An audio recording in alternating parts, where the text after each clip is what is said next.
Hey there, sports fans, and welcome to another edition of Foul Territory. I'm your host, Mike Smith. It looks like the weather got in the way of the NYCMBL schedule this weekend, as games getting played was the exception rather than the rule. I know personally I was looking forward to a Saturday doubleheader against the Storm, but after what transpired Friday night, Anthony Pardo and I looked at the forecast in the morning, decided not to play our games, and it's a shame because we probably could have gotten one of them in, but that's the way it goes, and we're just going to look to reschedule. That said, we got a great show for you here today. I'll be talking to BQE manager and League Commissioner Bryan Burney about how things are looking in the Brooklyn-Queens division. But he's also on to talk about a recent league announcement that I think has a lot of people very, very excited for this summer. So without any further ado, Bryan Burney. Bryan, how's it going, man? Pretty good, Michael. Definitely glad to have you on. I know we've kind of talked about this for a couple weeks, but I wanted to ask you because this is something that was kind of on my mind. This is your first year, really running the league, running a team. What have been your impressions so far about kind of pulling double duty and having all this responsibility? Well, first and foremost, happy Mother's Day to all the mamas and baby mamas. And I also want to say it's a lot, but it's exciting because there's a lot of things that we envisioned when we joined the league that we wanted to see happen that are more player-friendly and more exciting things that we can add that we think are cool because at the end of the day, we're all pretty much living out our fantasy by still playing baseball at the age that we're at. Everyone works Monday through Friday. Well, for the most part, everyone works. So on the weekends, we want to make it as exciting as possible for people. And my first impression is, initially coming out of the gate, you want to make everyone happy and you want to have everyone really excited that, about the league. But there's always going to be people that are suspect on whatever you're doing. And I've learned over the last couple of weeks, you just can't get caught up in that. And you got to have confidence in yourself that, you want what's best for the league. And running a team too, I'm pretty fortunate in that aspect because my team kind of runs itself. Most of my guys I've known for a long time. So that's always been pretty easy for me. Mm-hmm. So that's not a major challenge. A lot of my energy has gone towards running the league, to be honest with you. Now, one of the questions I had about, running the league, and one of the new things that you guys put in this year was the 9-inning game. We played one against the Riders earlier in the year, and I thought it was a great experience because you got the chance to manage a game a little bit differently. I don't know, have you guys played a 9-inning game, or have you heard from other teams about the 9-inning experience? We actually had our first taste of a 9-inning game about 2 weeks ago, and then we actually played back-to-back 9-inning games. We played one against the Braves on a Thursday, and we played another one against the Bandits on a Sunday. The whole angle with the 9-inning game, to be honest with you, was just to keep the competition up. We feel with the 9-inning games early on, it keeps pitchers healthy. One trend we saw with the league with pitching is that the aces tend to die out towards the end of the season. Mm-hmm. Kind of alludes to my point before. I mean, people work during the week, people go on vacation.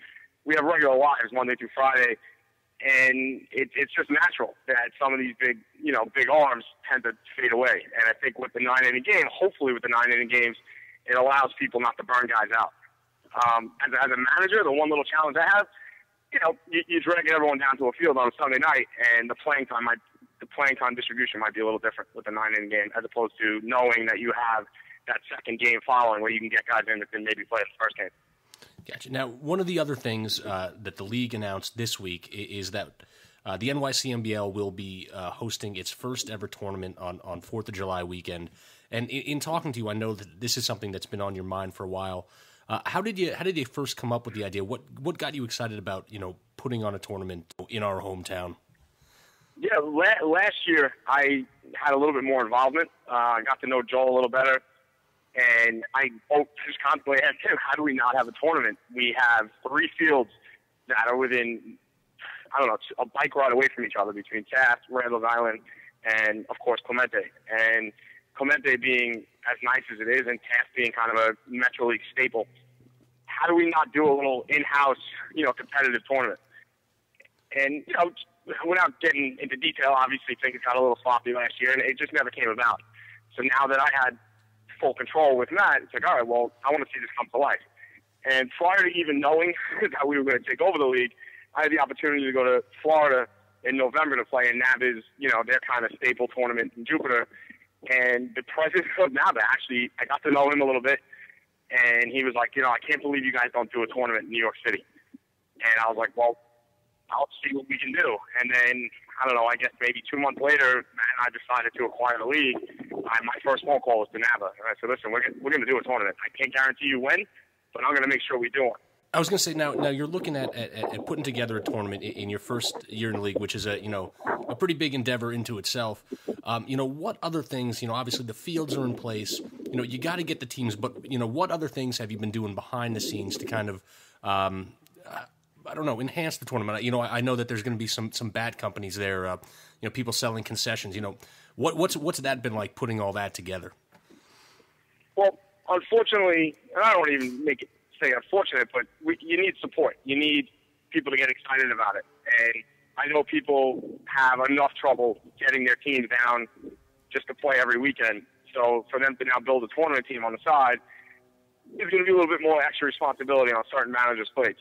So doing this podcast, having people post things on the forum, just to get people excited to be like, listen, you got 5 guys that are already interested, then it's a piece of cake from here. All you got to do now is cherry pick throughout the league and build yourself a nice little team. And I think to paint a little bit of comedy towards it, it also kind of shows who are the likable managers and who are basically stiff that nobody wants to be bothered with. Because you're going to see who the likable guys are. Because they're going to come up with the best team for our in-house tournament. And my little thing behind the scenes is I want to see this thing go really well.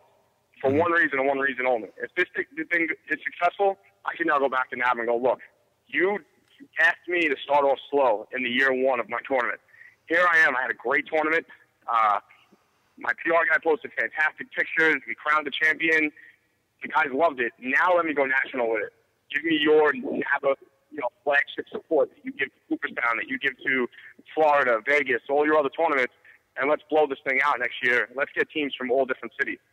Just like yourself, I went away to college. I have contacts in other cities that guys are still playing the game that I can easily bring to this tournament.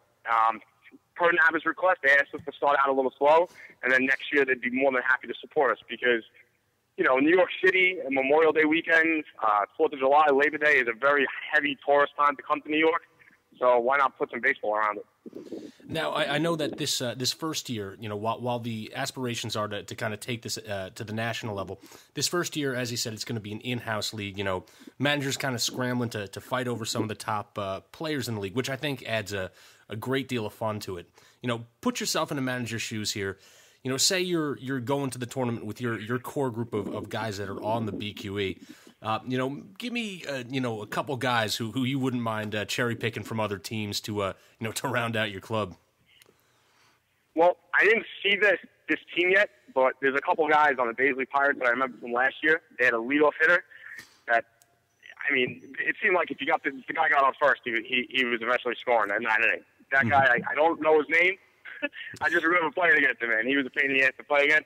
That's definitely the kind of guy. I think in Metro League, guys like that speak volumes because we are a weekend warrior kind of team. We're not a Long Island league where you're playing during the week and you're getting tons of at-bats. So those scrappy players, I'm talking to the manager of probably the scrappiest team in the league. So I think you know all about that. So those guys are huge. We saw a couple pitchers on the Rainmakers that I would love to approach in the next couple of weeks. We seem to get along really well with the fans. There's a lot of guys out there, I got to be honest with you, I haven't really wrapped my head around who I'm going to approach yet just because I'm the one putting it together. Yep. In due time, I'll be making my phone calls, hopefully within the next 2 weeks. When you talk about, having this tournament be a success, I know it's hard to put kind of, numbers, into it so early, but, what in your mind would be a successful tournament, when all is said and done? The way I projected, if we can get 8 to 12 teams, it gives us a very balanced competition. I think you're looking at, with the talent that we do have in this league, and I think hitting has gotten even better this year. Mm-hmm. I think if we can get 8 to 12 teams, obviously you're going to miss out on some of the big pitching. Those guys, it's harder to get pitching in tournaments, and that's anywhere, though, man. Like I said, I've gone to Florida for a tournament. I've even gone to the East End of Long Island for a tournament. It's always hard to get the arms down. But if we can get our top hitters on display in this tournament, it's a success. And in the first year of putting a tournament together where we haven't even made it public until like a week ago, if I could turn around 8 to 12 teams, I think we were very successful, very happy, and that's enough for me to showcase it to NABA in Colorado. I'm like, well, look what I did without any of your support. Now come support me, and let's make it 30 teams. Let's make it a huge cash prize. Let's get national attention behind it. And if anyone's ever been to Jupiter for the tournament, if they really get behind, you'll see what I'm talking about. I mean, it was probably, as an adult, my best baseball experience I ever had. It's just a ton of fun. It's competitive. It's exciting. And there's more flexibility with the more teams you have. And, you know, at the end of the day, like I said, I spent a week in Florida for that tournament. Guys were pumped, like, when they heard me talking to them about potentially bringing something big to New York City. You know, now we've talked about the tournament and we've talked about kind of what you hope to get, but let's delve into the specifics a little bit more. I know we posted them on the website.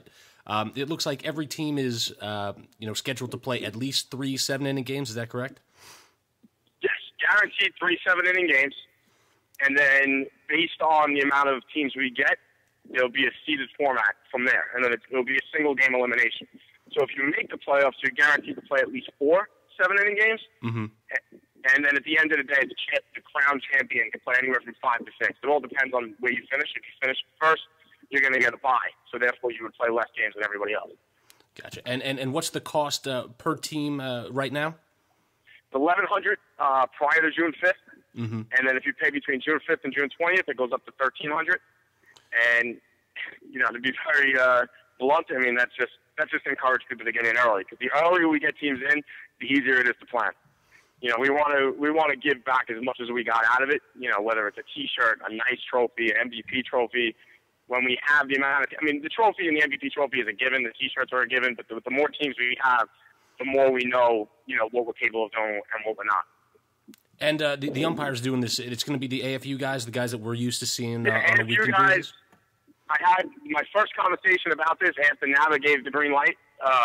My first conversation was with Roger Frontier and Al Mayo. They were really excited about it. They basically gave me the it's about time kind of look, mm-hmm. and they're all in with it. Like I said, we're taking full care of the umpire fees, baseballs, everything. All you really need to do is just show up with a team. Great. You know, I think it sounds like a fantastic idea, and from what I've seen on Facebook, there seem to be a lot of people who are very excited about it. So, I'm looking forward to seeing what happens. Yeah, it's good mid-season bragging rights for guys. You know, this league's been around, correct me if I'm wrong, 7 to 8 years. Enough people know each other now. You know, you get on and jump on with one of your friends that, it doesn't have to be a manager that puts a team together. If I don't know, Chris Verona seems to know a lot of people. If he turns around and goes, you know what, I'm going to put together a squad, and he wants to put together a team, God bless him. Go to it. Let's see what you got.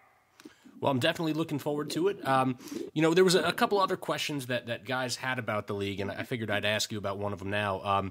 Sure. It seemed like nothing had been set in stone about the All-Star Game, so I just wanted to ask you where the league is at, in discussions about, playing an All-Star Game. Absolutely. We are 100% doing an All-Star Game for single A and double A. There's no question about that. The location is TBD, and the only reason the location is TBD, not for all the conspiracies that you've seen out there. It's for one reason and one reason only. I try to make every decision that I've made in this league so far based on my experiences in the league, what I would have liked to see differently. And I know there was initial head-scratching, like, oh, this guy's the commissioner, and he's got a team in the league. What about conflict of interest? I think you should be encouraged and intrigued that a guy who had the team in the league wants to run the league, because at the end of the day, I can't hit for my hitters. By running the league, it doesn't give them an extra double or an extra home run. So I'm going to do what I want to see as a player. Mm-hmm. And I always thought my one tip with the All-Star Game, yeah, it's cool to play at Staten Island Yankee Stadium. It's cool to play at Cyclone Park, but you kind of got there. You played for 2.5 hours, and then you got out of there. And I don't know, man. I was pretty close to Staten Island, and even I was like, really? I'm driving all the way to Staten Island to play for 2.5 hours, probably 3 innings, maybe 4, and then I'm turning around and going back home. And I even know some guys that are probably some of the more talented players in the league, and they kind of felt the same way. So it's like, let's find the best option possible. Maybe not the best field, but the best situation. Let's do a home run derby. I want to make it more about baseball. And I sensed when I first joined the league that behavior was there. There was trash talk. Just to give you a quick example, Cardona from the Rainmakers. I remember when this guy first came in, yes, he seemed obnoxious. He was bragging about his team. You know what? It shedded some light. Like, I'll take a guy like that any day of the week. Because you know what? He's making it about baseball. He's making it about the competition. And that's what we want to do. I want to see a guy come up and hit 5 home runs in a home run derby and talk trash to everybody about he's the best power hitter in the league. As opposed to marching the best hitter out, he takes 2 at-bats, and then he gets in his car and goes home for the All-Star game. So that's kind of our angle there. Again, I apologize for not having a location nailed down yet, because I'm really just looking for the best location that we could do the most with, whether it's a barbecue, but we will definitely be doing a skills competition. I think it's crazy that this league don't have a home run derby. Great. Well, Brian, thanks for talking about the All-Star game. Thanks for talking about the 4th of July tournament. But I couldn't let you go without getting into a little, Brooklyn-Queens division chatter. You guys are at 4-6 on the year right now, but it seems so far that hasn't put you at a disadvantage because the things seem pretty tight in the division. What's your estimation of how things look, on the Brooklyn-Queens side of things? I just think there's a tremendous amount of balance. So anybody that panics, and I think this is on both sides of the league. There's some teams that I know made a pretty big splash in the fall that it's like 2 wins now, 3 wins. I think everyone just needs to take a deep breath and relax. I mean, all right, we're 4-6. First of all, I'm not really too worried. I will say the competition has been very balanced. You have some teams that, they're where they always are. You guys are at the top right now, the Paisley Pirates. In my short time in this league, it seems like that's always kind of the case anyway, so those teams are going to be there. But then you have teams like the Bandits that they always made me scratch my head last year because they were towards the bottom. But that's a very talented team, so obviously they're going to be there. Then you have the defending champs that lost a couple top players, but they seem to start to claw their way to win now. They're just approaching it a little differently than they did last year. So I think it's just so hard to gauge after 10 games, even though it's only a 25-game season. So I would just tell everyone to relax and just keep playing. I'm sure it's all going to work out. Because the way it looks to me this year is whether you finish in the 8 seed or the 5 seed or the 1 seed, it really don't matter because you're playing a good team right out of the gate. I would say that I completely agree with you. The one team, aside from obviously Paisley, who's in first place, they're a good ball club.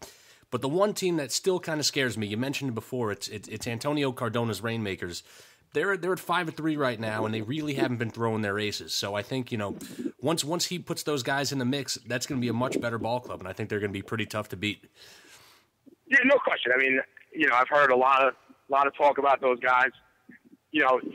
You got to be able to weather the storm because you and I both know. I learned it last year, and I know you have a handful of horses on your team. Those guys aren't automatic to make it every week. They throw hard. They have little tweaks here and there. And the Rainmakers have been able to, keep their head above water until they get their guys going. So it's another team added to the bunch to be concerned about, which kind of just alludes against my point. All you got to do is get in the dance. It's kind of like, it's just like the NFL playoffs in a way. Gotcha. Well, Brian, again, thanks for coming on. I wish you guys the best of luck, and I'm really looking forward to the 4th of July tournament. Yeah, no, I appreciate it. Thank you for having me, and everyone enjoy themselves, and let's have a great year. All right, thanks a lot. Thank you. Well, that does it for this week's episode of Foul Territory. I want to say thank you again to League Commissioner and BQE Manager Bryan Burney for stopping by. For all of you guys who are interested in the tournament, the information is up on www.nycmbl.com, and I hope you look into it. I hope you guys start to put your teams together and think about who you're going to steal from some other squads. So until next time, stay healthy, stay happy, and keep it between the lines.